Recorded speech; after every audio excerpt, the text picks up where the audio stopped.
and welcome back to another episode of the Systems and Workflow Magic podcast. I am your Systems and Workflow BFF and guide, Dolly DeLong. And today I'm so pumped to have who I have deemed the sweetest person ever on the podcast. I have Mara Kucherik. I just probably butchered your last name. Please forgive me on the podcast. Now, Mara is an online course designer, launch strategist, and host of the Create a Better Course podcast. She's the creator of the Launch and Rise online course and sales page template shop. And Mara lives in beautiful sunny Tampa with her husband, her sweet and perfect daughter, and her 2 dogs. Seriously, Mara, I know I told you this right before we hit record, but thank you so much for agreeing to be on the podcast. I know that you are in the midst of having a newborn and like in the midst of being a new mom. So the fact that you are here, it really means the world to me.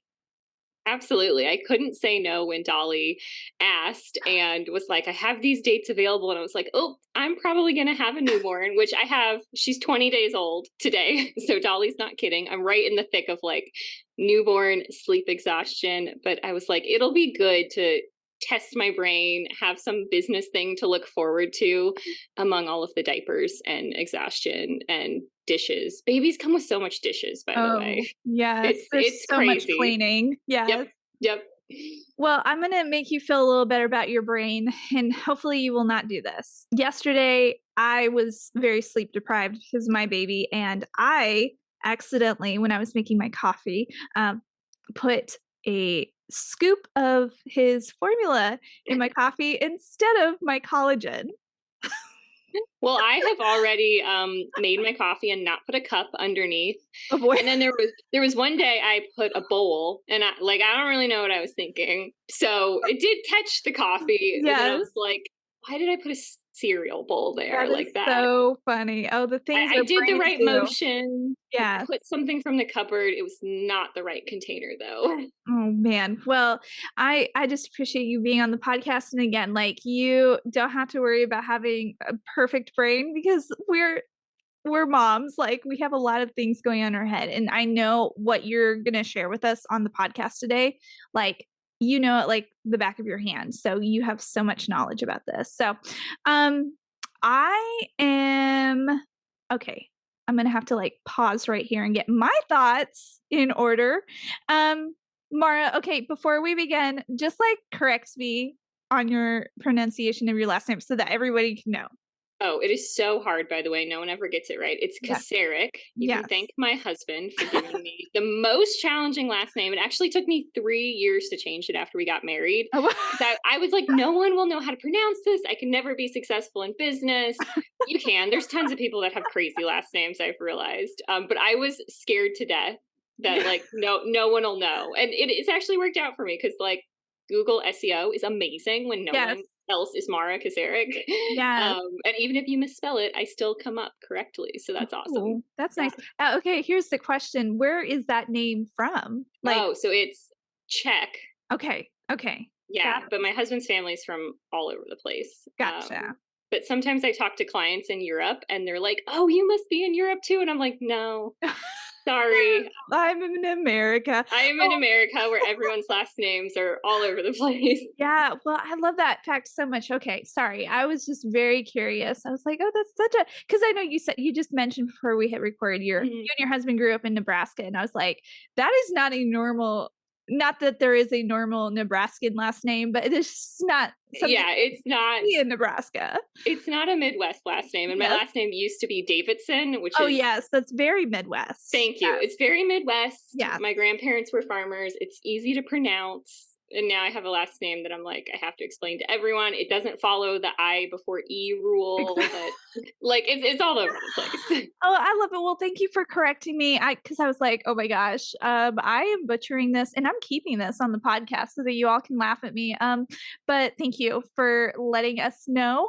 And okay, so Mara, you know that you are going to be, well, this is a launching series. So this is the series that we're in the middle in. Like, we are talking about all things launching when it comes to the prep work, what actually to do during launch, and then some things to do after the launch. And so I am specifically or especially excited to have you on because you help so many business owners, online business owners, with their own launches.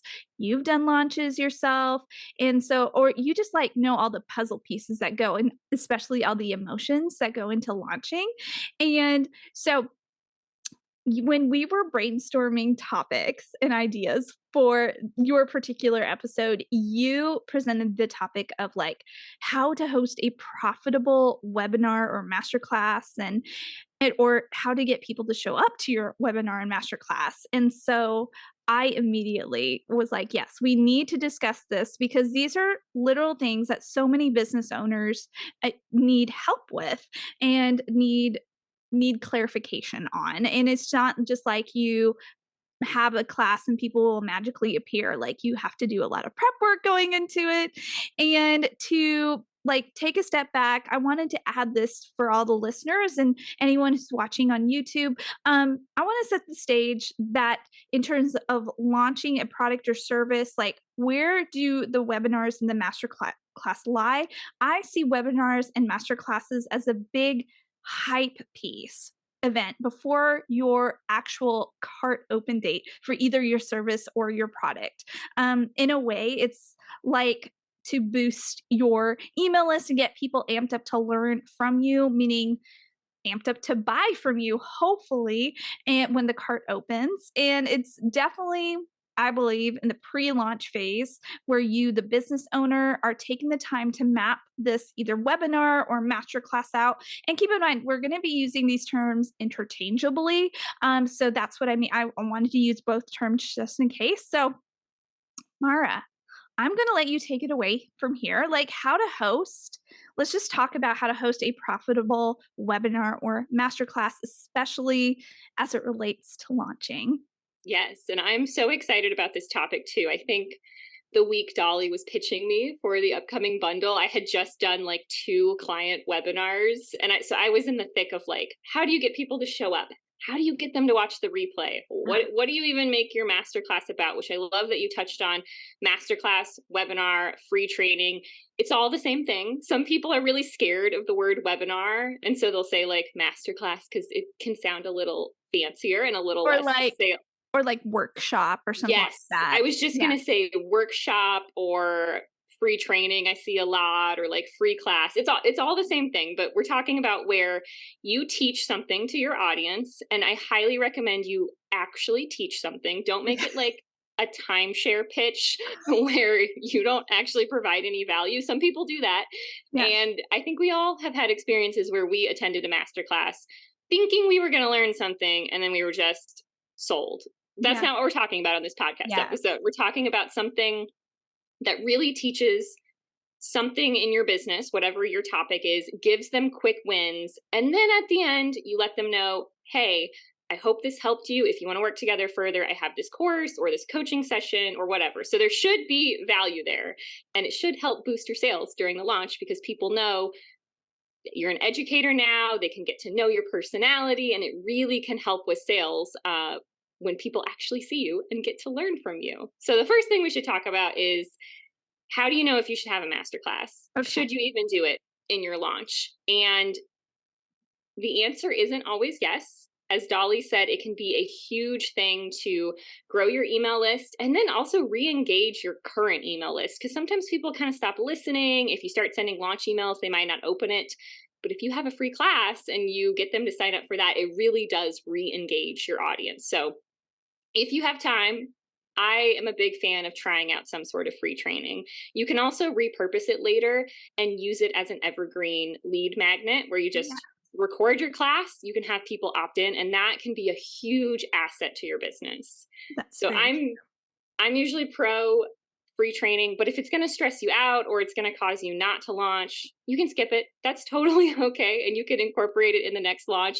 There's no golden rule that you have to launch and have a webinar, and you're not going to get in trouble, but it is something that is really effective at engaging your list, getting more people on your list. And then you've got this amazing asset that you can use in the future and continue to grow your list or reuse it for future launches. Yeah. You know what I was just thinking? I know this wasn't in the notes, but I was just thinking, if you record a masterclass webinar, you can also repurpose it as private audio training and repurpose it as a what's it called? A private podcast. I'm all about private pop-up podcasts. There we go. Getting a little tongue-tied. But that is another way to boost your email list on Evergreen if you are wanting to grow your email list with a private audio training. Yes, and I'm a big believer in private podcasts as well. And anything you can do if people didn't attend the original webinar, maybe they have a newborn baby and they can't attend. So you need to make it more accessible, or you can even chop it up and you can make YouTube videos. Or I've seen some people record their masterclass and they make it a paid product down the road, which can be really cool, and then makes your audience feel like, whoa, that was a ton of value if now she's charging for it, which your masterclass should be that good that you would feel comfortable charging something for it. Yeah. I know this wasn't part of it, so sorry if I'm like throwing you like with a loop and you're like, Dolly, I have newborn mom brain, please like don't throw new questions at me. But this was just something that I thought of. So let's say a business owner is listening into this podcast and they're like, okay, I want to create a masterclass webinar. How much time should I what's it called? Allot for myself in this phase in order to have a quote unquote successful, I'm using air quotes because success is different for everyone, masterclass? Like, what is a good period of time to prep for this? I love this question because what most people do is come up with their idea and schedule a date that's like a week away, and then it's chaos of trying to figure out how to prep for everything. So I would say give yourself at least a month, and master classes or webinars in general are pretty easy to create the content for because you need some sort of slides, but you're teaching live, so you don't have to like record yourself separately. You don't have to do a bunch of stuff. The biggest setup is creating a sign up page, making your slides, and maybe doing like a practice run through with someone just to make sure everything works. But I think a month gives you time to really think through the content, and you should be spending most of that time on what do I want to talk about? What do I want to teach people? And then cut out like half of it, because it's really easy to make it go too long, and you want to keep it effective. I usually tell people try to teach for about 20 minutes. And if you aim for 20, you'll probably go over because people will ask questions, you'll elaborate because you love your business and that's just what you want to do. Yeah. And so maybe you'll go over to 30 or 40 minutes. But some people have like an hour and a half long masterclass, and then people are leaving because they got to go eat dinner, they got to go pick up their kids, and you usually do want to leave time at the end too for like Q&A, troubleshooting with people, and then also to talk about your offer. That's the important part at the very end, to let people know how they can continue to work with you. That's some of the better workshops, master classes that I've attended. I've always appreciated when the business owner does the introduction and then lets the people know who are watching, like, by the way, like I do have something to offer, but it's going to be at the very end. But this whole thing is not going to be me pitching, but I just wanted you to be fully aware of what to expect.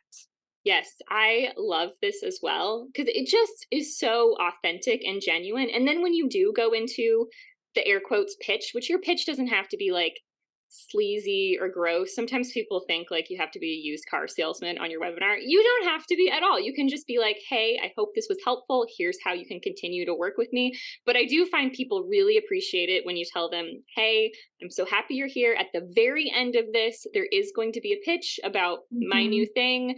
If you want to pop off then, no hard feelings, but the first 40 minutes are all going to be like educational content, and I'm not going to send you to a sales page yet. Like people really appreciate that. And I find then they stick around for the pitch because they're like, oh, I'm curious. They're curious. And a lot of people don't do that. Like especially bigger business owners don't always do that. So it kind of catches people with a breath of fresh air when you are just open and honest about, hey, I'm going to offer you something at the end, and there's no hard feelings if you don't buy it. Yeah. I've been noticing that too about there's several business owners that have done that, and it actually made me trust them a little bit more or even more, whatever term. I don't even know what term to use, but it made me trust them and like them even Mhm. more. Okay, so you were saying earlier before I like went off on the tangent, sorry.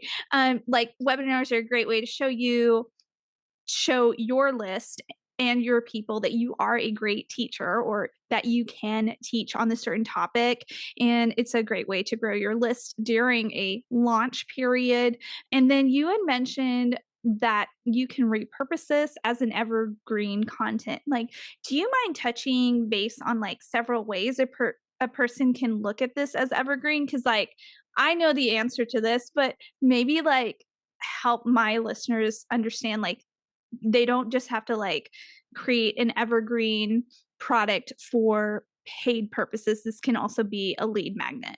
Yeah. So basically, what Dolly said is you can turn it into a lead magnet, and there's several different ways you can do this where you have people opt in, and you can usually use the same sign up page that you made for the webinar. Just take off the date and say, like, it's on demand, or let people know that it's pre recorded. Don't Mhm. trick them because that can feel weird when you think you're signing up for something live and then you realize it's pre recorded.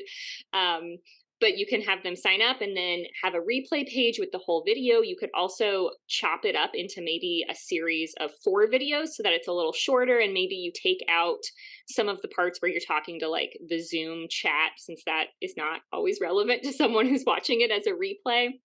You could also create blog posts out of different parts of it, because usually you're teaching one core topic on your masterclass. So like say you have a course about how to write a book. Maybe your masterclass is about how to pitch yourself to potential editors. And you could turn that into like a blog post about like how to write a query letter, how to find editors to pitch, and like come up with a series of 5 to 10 blog posts. And then be at the very end, do you want to see the full class and learn the next step? Like, opt in That's here and really you'll cool. get it. Yeah, there's a lot of different ways. Dolly also mentioned the private podcast, which can be really powerful. People can listen to it on the go, and you can leave your pitch at the end in there as well. That's what most Mhm. people do.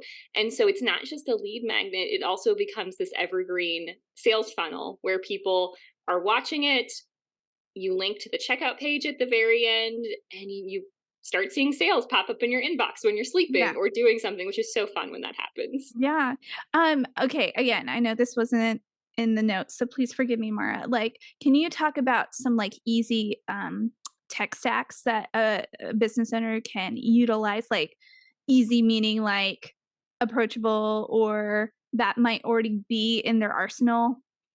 Yeah, and you probably don't need to buy a ton of extra software unless you're this huge business owner and you're going to have thousands and thousands of people show up, which if that's Yes. you, congratulations. That is not most of us. Even Yeah. larger business owners that have an email list of 30,000 people, they still might only have like 50 to 100 people show up for the masterclass. And it is totally fine to have a masterclass and 15 people show up, 20 people. I've been on Yeah. plenty where 5 people show up and all 5 of those people bought.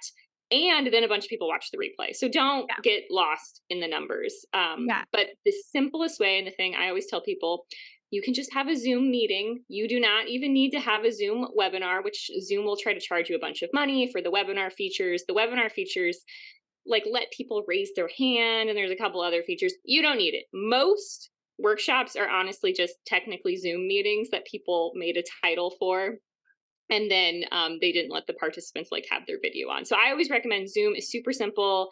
We all Mhm. know how to use it, which is huge. There's a bunch of webinar softwares out there, which as your business grows, there's things like Demio, Webinar Jam. They're all great. They all work. But I recommend starting with Zoom because most Okay. people know how to use it. It's simple. You're probably already paying for it. You do probably want the paid plan so that you can make sure you record it and record it to the cloud or your computer, like save it, because it's heartbreaking to not record Oh, your webinar. It's the worst. And if you can have a friend or your VA be on your webinar and be your hype person, this is what I do for a lot of people. I'll be on their webinar and make sure that they check that you're recording. And then Oh, if you yeah. are not recording, they blow up your phone or they even type it in the chat. Cause I've had to do that to multiple people because Yeah. sometimes you do your whole spiel and you realize you were so in the zone, you never hit record, which I'm a big fan of. Just auto record and chop off the embarrassing beginning part where you were fixing it's so easy to edit that part out, guys. Yeah. You can you can delete the part where you were fixing your hair and drinking water, and then you can start it right at the cute intro. But then that way you don't forget to hit record. Just tell Zoom to do it automatically. I love that. That's such a good reminder. I might like I was like, I'm gonna have you do that for me, but I'm like, no, I want you just to snuggle your baby. So I'll ask because I have like my first ever masterclass that I'm leading next week. And I'm like, that is such a good idea. I need to have a friend just like be in the chat just to remind me about. Yeah. And it's also helpful if you can give them a list of like 5 to 10 links that people might ask. Because you'll start talking and then people will be like, wait, Dolly, what's your podcast? What's your website? What's the sales page? So if you can, if you have a VA, that's great. They can do it. We don't all have VAs. So I do this all the time for people of like just helping them out, or I'll do it for clients of dropping links in the chat. Or if someone says, I can't see anything, it's not working, helping them troubleshoot, which almost always the answer is on their end. It's not, people are like, I can't see anything. And it's like, it's probably your computer if everyone else can see it. You're But like, turn your video on. Yeah, or just being like, okay, log out of Zoom and come back in. Yes. That often solved. But having someone who can help you facilitate that is really helpful. Because when you're teaching, it's hard to answer everything in the chat, troubleshoot things for people, drop every link they ask for. Yeah, because then your train of thought is like, I guess, like shot, because then you're like, oh, I need to do this. And then you're like, what was I talking about? Yeah. Okay, well, thank you for letting us go on that little tech side tangent. Like again, like listeners, like don't overcomplicate the tech setup, and like Mara was saying, and I remember I had Stephanie Case on the podcast talking about webinars as well, and she also mentioned like don't overcomplicate the tech setup if this is brand new for you. Okay, so let's talk about what the theme of your masterclass or workshop should actually be about.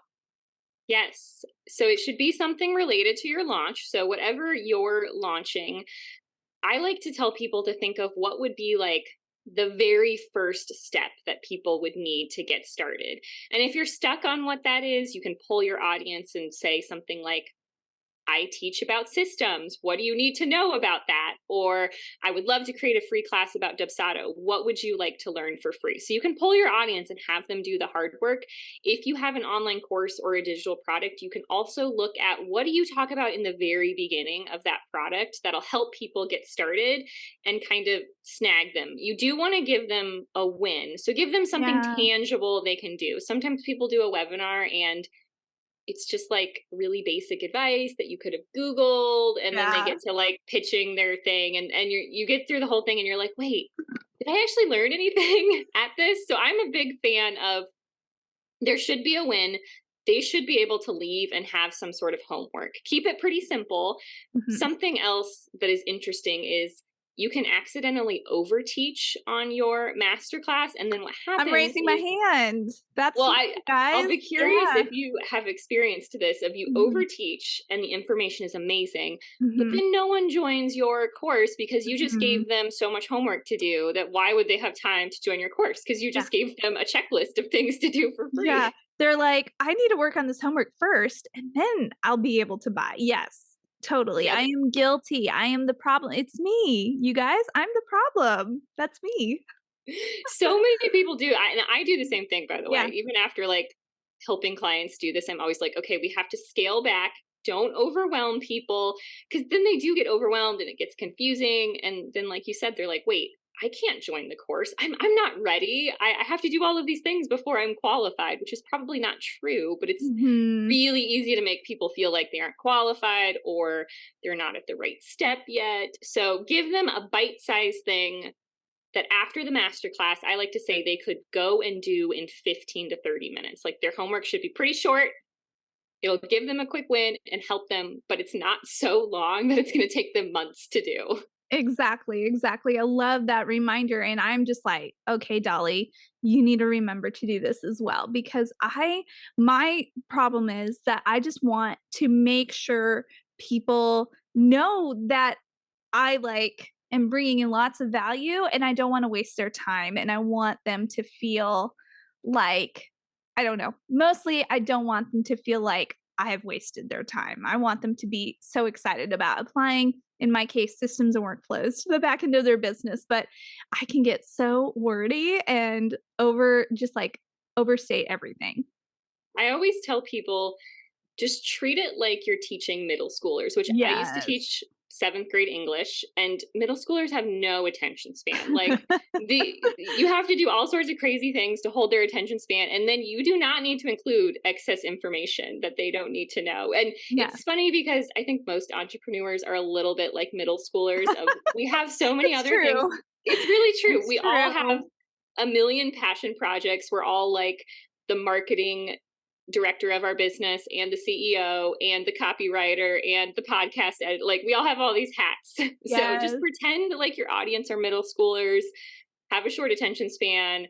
They're going to have a hard time remembering the homework. You're going to have to like put it up a million times, email them about it. Yes. And I was just thinking like and then we all have like the strongest feelings ever about our business. Like it's like an emotional roller coaster. I'm like, when did I last feel like that? When I was in middle school, I felt these feelings. Yep, exactly. It's funny how much overlap there is of teaching middle schoolers and teaching entrepreneurs. Yeah, very I love that analogy so much. Okay, so I love that, you mentioned, like, if you are stuck on ideas on what to teach, again, like, pull your audience, pull your email list, and ask them what they actually wanna learn from you. Okay, so this is a question then I know will come up with the listeners, like, how what if I don't have a big email list, and how do I get people to show up to my masterclass? Yeah, and so I see this all the time because we're all Mhm. self-conscious about our email list. And you might have an email list that's 0. That's Yeah. totally fine to launch, and your launch is going to be growing your email list and the Mhm. actual launch. That's what happens for most of us of why we started our email list to begin with. So don't let that scare you. And I have done so many launches where the email list was like 5 or 10 people, and then you launch again in a few months and it's doubled, and then it's doubled again. And it's so Yeah, when you see these business owners that have these huge email lists, know they were absolutely at the beginning at one point and didn't have yes. anything. So Mhm. this is cheesy advice, but you have to start somewhere.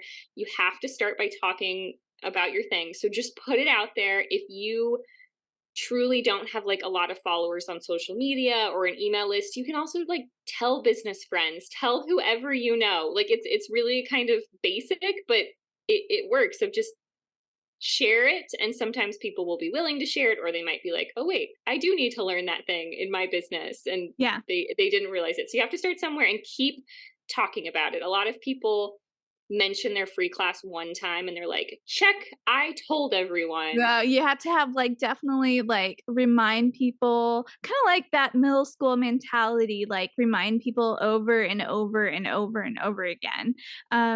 Yeah, I yeah, I need that And reminder all the time. Yeah. you can send so many emails and you will still have someone tell you, wait, I didn't know you did a class on that. And you'll be like, what? I stayed up all night writing emails every day about this, and I posted it on social media, and it was all over my website. And so people just don't always see it. And you're not going to overwhelm people or make them feel like you're talking about it too much. Most people just don't see everything you put out. That's Mhm. totally normal. So give them multiple opportunities to see your thing, to sign up. One little quick hack too is when you're doing the masterclass, take some screenshots of what people say in the comments, and then you can use that for the next masterclass to like advertise it. Because usually at the end, if you're an amazing educator, like most of the people listening to this podcast are, people will say like, thank you so much, Dolly, for putting together this training, or your answer was so helpful. And it's really fun to have that social proof later to put if you make it into an evergreen opt-in or you run your masterclass again, which once you set it up, you can teach it again live. And it's so easy to teach on the same topic, and you get better at it and you Yes. anticipate people's questions. That's so true, and something that I want to remind everyone, and this is something that I'm holding myself accountable to, is that let's say don't just assume you're just gonna record it once, put it on evergreen, and then, like, attach a product to it, and then that's that, like, you never have to update it.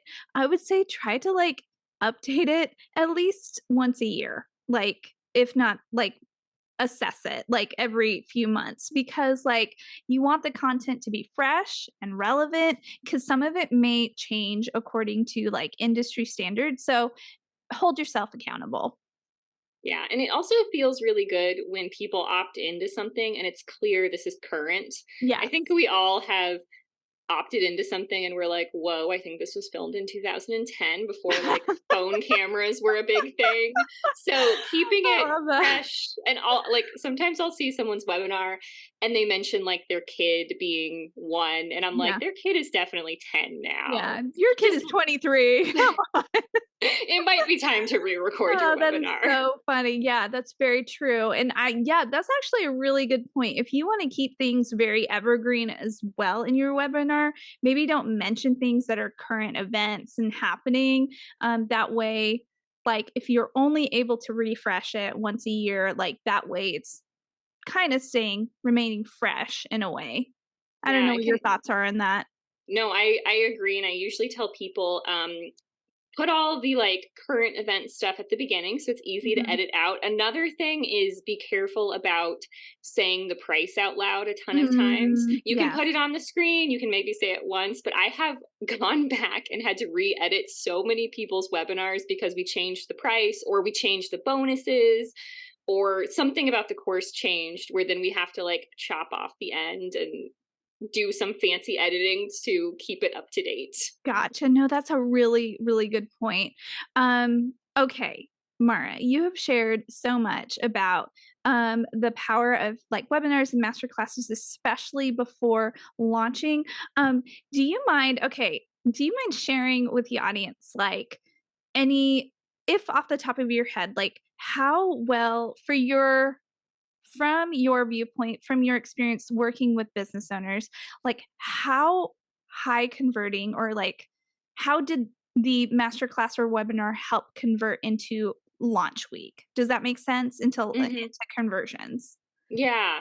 Um, so to give some statistics, and this might sound a little scary because Yeah. I'm gonna say across the board, usually, and even in large businesses, 1% is considered a really good conversion rate. That might sound Okay. terrifying. Yes. Usually for smaller business owners, there's a much higher conversion rate because you have more of a connection with your audience, especially the first couple of webinars for people. They had like this really tight community, even if they didn't think they did. I did a webinar for a client I've worked with for years, and her first webinar had the highest conversion because her community was so small and like really tight knit. She made a ton of money and it's since grown and our conversion rate has gone down, but it's not necessarily a bad thing. Yeah. And it also really depends. I know that 1% sounds scary.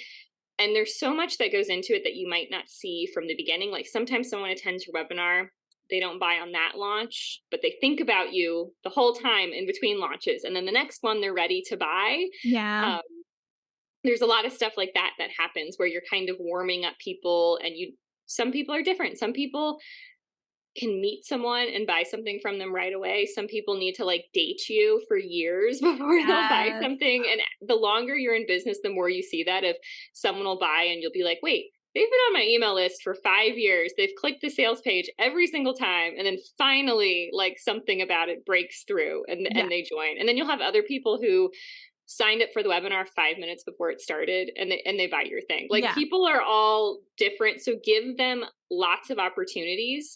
In general, though, I usually see having a webinar or a masterclass increases conversions across the board because they're getting that touch point with you. They know Mhm. your teaching style. Also, it's really powerful to be on live with someone and you can ask questions about the course. You can literally be like, hey, Dolly, like, what is lesson 3 about? Is this covered in the course? And it's kind of hard to do that over email. So it gives people a Yeah. way to ask whatever they want and get like a genuine answer because you're right there. Yeah. And I'll say, well, you'll have to buy it to find out. I'm just kidding. This is salty Dolly. No, I was totally kidding everyone. I would definitely answer. That's actually really good.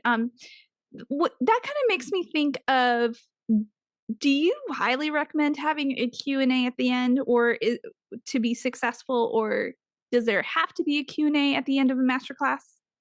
I usually do recommend a Q&A, but Okay. putting a time limit on it, because Okay. otherwise it'll turn into this long thing, and sometimes people will start asking you questions about things that have nothing to Nothing do to with what do. nothing to do with what you're talking about, which I usually do tell people, prioritize the questions that are the thing that you're talking about. It's okay to kind of ignore or circle back at the end the questions that are about like your personal life or something total, or someone will be like, remember that podcast you recorded a year ago? I have a question about one thing you said in there. um Yes. so I do recommend a Q&A. Usually though, put some sort of time on it, and you can even have a timer up on the screen to hold yourself accountable, because if you just give Okay. people all the time in the world, it starts to turn like you feel bad if you can't answer everyone's questions, Mhm. and it gets weird. The other thing is people do need some sort of incentive to buy. I think we all need deadlines or incentives, or we just never buy the thing. So if you have a timed Q&A and you're like, hey, I'm popping off at this time, and then you pair that with anyone who buys while I'm on live will be entered to win a coaching call, or you'll get this bonus. That is really effective of giving people something really tangible that they get when they buy on live with you. Because otherwise you kind of will just have your Q&A and you'll be like, okay, the cart is open for the next week. And then people will be like, cool, I can buy it next Friday and it'll be fine. And then they forget to ever Yeah, go back and buy it. exactly. So having Exactly. some sort of incentive, a lot of people do like a giveaway for something, or they offer some sort of like bonus, like, hey, if you buy on live, you'll also get a coaching call with me. There's a lot of like creative things you can do to kind of sweeten the pot when they're on live. And those are usually Mhm. your best buyers too. Like they're already engaged, they listen to your pitch, they're asking questions, they're primed and ready to buy. And then I also have your cart checkout software open, or have someone that can text you when someone buys. So that way you can say, oh my gosh, Dolly, you just joined. Welcome. Like that is so powerful when you start calling out people's names, which you've probably Yeah. been on webinars and seen that. And Yes. the answer is just have your checkout software open, and then you see the sales come through, and it's Yeah. really fun. Or if that's complicated, you can have someone like watching it and texting you as they come That's through. true, that's true. I love these are all really, really good ideas. So, Mara, I could just, like, pick your brain for hours, but you're like, "No, please don't. I have to go back to my baby." So, I will we'll wrap up here, and, Mara, do you mind, sharing with everyone how they can find you, work with you, connect with you, and just, like, get to know you? Because you genuinely are one of the sweetest, sweetest people ever on the online space.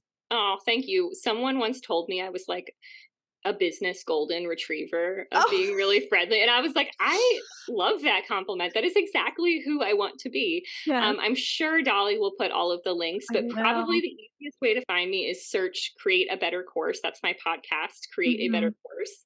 On anywhere podcasts are available, or on Google. Also, my website is marakasaric.com. But as we have mentioned, my last name is a bit of a doozy to spell. So I'm always like, just click the link, don't try to spell it.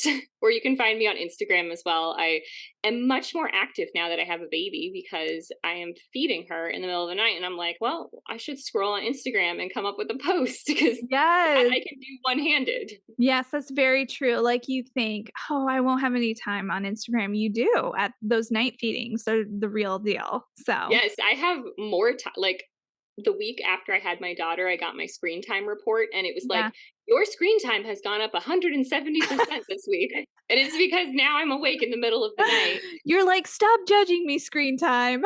I did feel very judged. I was like, I just had a baby a week ago. I do not need to be yelled at about this.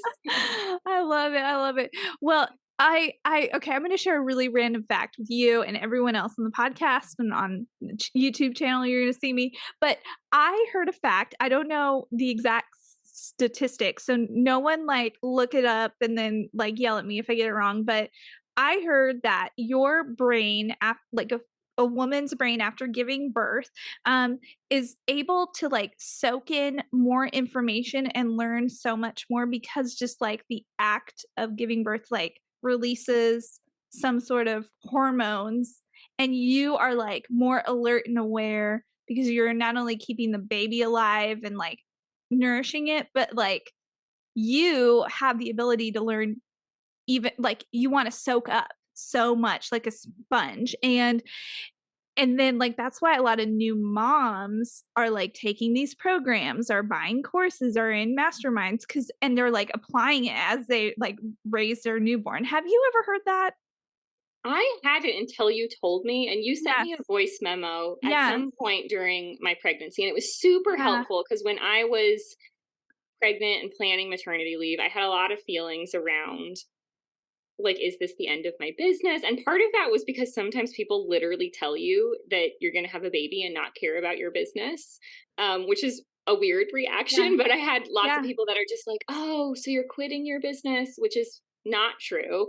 And then you You also can do worry. both. You can do both. Thank you. You can Yes. do both. And I remember you sent me that voice message and it was so helpful because I did have a lot of fears of like things are going to change and I'm not going to be able to do work on my business. And I have like my brain is sometimes sleep deprived and exhausted, but yes, the learning thing, which I'm learning so much about babies. It's insane how much you learn like after they're born. You can read Yeah. all the books, but then like the first week, you learn so much about like your actual kid and feeding them and you Google Yes. everything. It's like this crazy masterclass about everything newborn. And then business stuff. I mean, sometimes in the middle of the night now I'm like listening to podcasts and I do feel like I absorb it a little differently than I Differently, used to. yeah. Yeah, Yeah. differently. And I'm just like, oh, we need to implement this. Let's go. Where before I would have like sat on it and thought about it for weeks and over. Maybe it's just you don't have time, so you stop overthinking everything because And you just take action. You're like, "Now's they're the time." asleep. Now is the time. Well, I mean, I think you can, I mean, every mom has their own opinion, but I really believe you can do both. Like, there will be seasons where you're gonna have to, like, give more energy to one thing than the other, and if obviously, I know you will give your all to your baby, but, like, you can still, like, do both, and it will, I don't know. That's where I stand personally. Well, I agree. That's my plan, by the way, Yes. of keep fueling my business and then also raising a baby And and yes. supporting her and Yes. Yeah, I mean, so many people have done it before us, and we are, yeah, I think it's all about balance. People are like, "There's no such thing as balance," but there is, like, there is such thing as balance for yes. everybody. Everybody has unique balance. So, anyways, I'm sure somebody's gonna send me, like, a technical DM about, like, balance, and I'm gonna be like, "Okay, I don't know what to say to this." So anyways, we will just wrap up.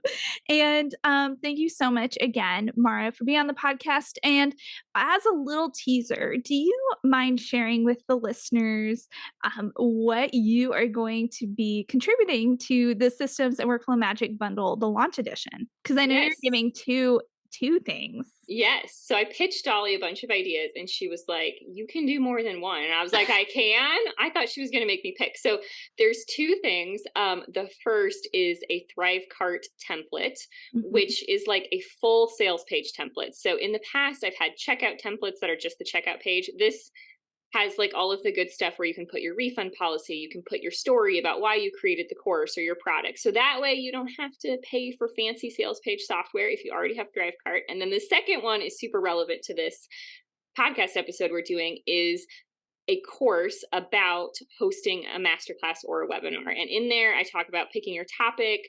One of my favorite things, and this is where this course was born, was I have a bunch of email templates that I use when I set up webinars for people where like how do you tell people about your webinar, when do you send reminder emails. Like I've been in business now for 5 years, so I have a bunch of those that I've written over the years and realized what works and different subject line ideas. And so I've put that into like a template bundle inside of the course. That way you can copy paste, change what your masterclass is about. It'll tell you when to send emails for people to show up.